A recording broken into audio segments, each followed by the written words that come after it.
Hi, everybody. This is Phyllis Y. Whitley. If you have been spiritually victimized and traumatized, welcome to Spiritology Live, where I bring my #1 Amazon bestseller book to life. Each episode will be a raw, spiritual, metaphysical, holistic space of consciousness for self-healing as you learn how to break your religious shackle so you can master and manifest your promised land within today.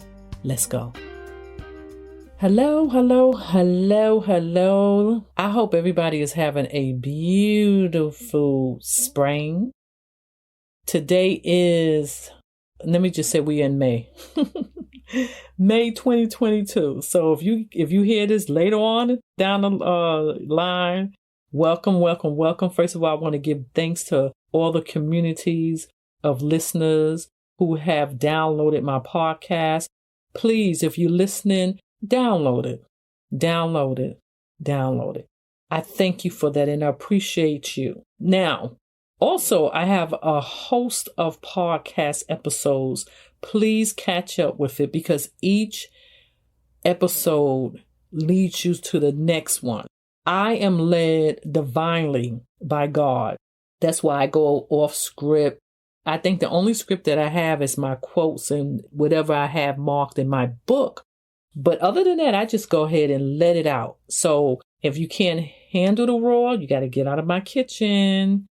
Now, last week, let me catch up. We actually talked about whose life play have you put your trust in or place your trust in. And I had a part 1 and a part 2. So this time I wanted to name it part 3, but I think I'm going to have a different name. I'm not going to say it. I won't know until I finish. But we're going to go straight into it. This one is going to be about, last week we touched on a lot of things. And we touched on, if you know anything about my book, we touched on where wolf quarters are, or living places are.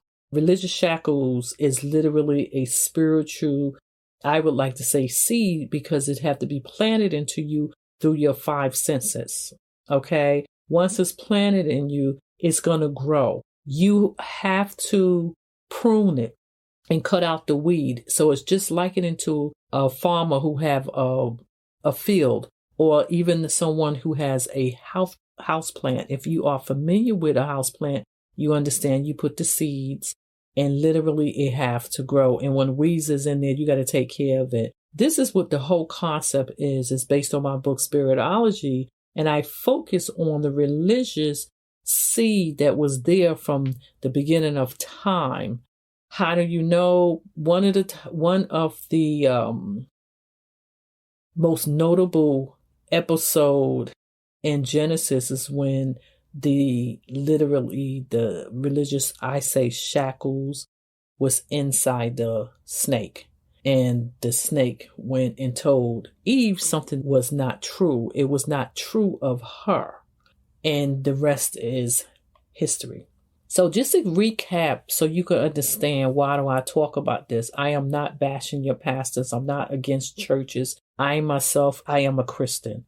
What I am doing is shining a light and revealing the truth on those spiritual leaders who is corrupting and traumatizing and using the members as victims so they can go ahead and prey on them. And when I say, I'm not talking about prey, I'm talking about prey on them in a way that they're not supposed to. We know that the priests have been doing it for centuries.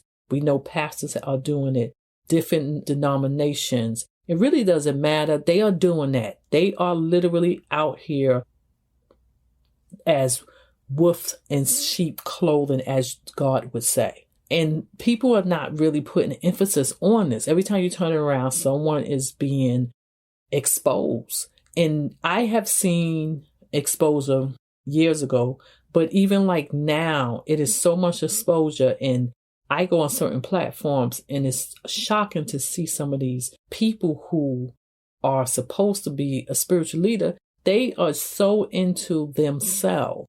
Why? Because they have a spiritual seed and people don't even know. How can a pastor get up there and say, hey, listen, I was caught. I promise I won't do it anymore.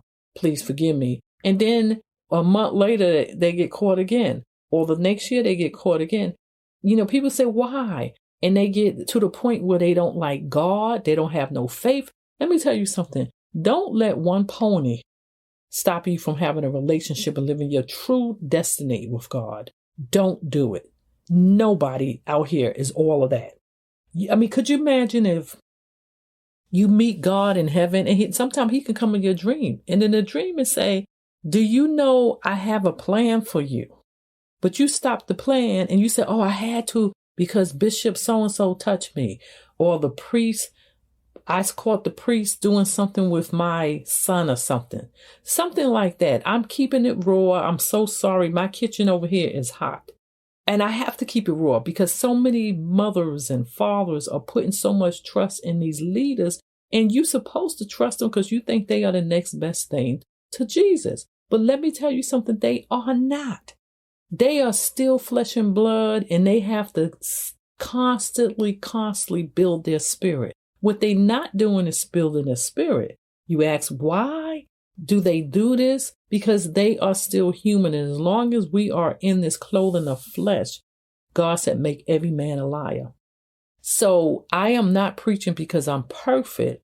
I know the algorithm, and it's called spiritology, of what's really going on. So we are going to talk about something that in the church they call, oh, that's a sin. But we are going to talk about something about your life play, because if you have been following me, you do understand that your life is like a play, it's like a movie, it's like a garden. And I come and give you formulas and ingredients to tell you how to prune, how to cut, how to prune, how to bring in and make sure your field is beautiful. Make sure your play is a success and people are learning from it, coming to your play, and they are being blessed. Because remember, I'm going to keep on saying that your blessing is not for you. It is not for you.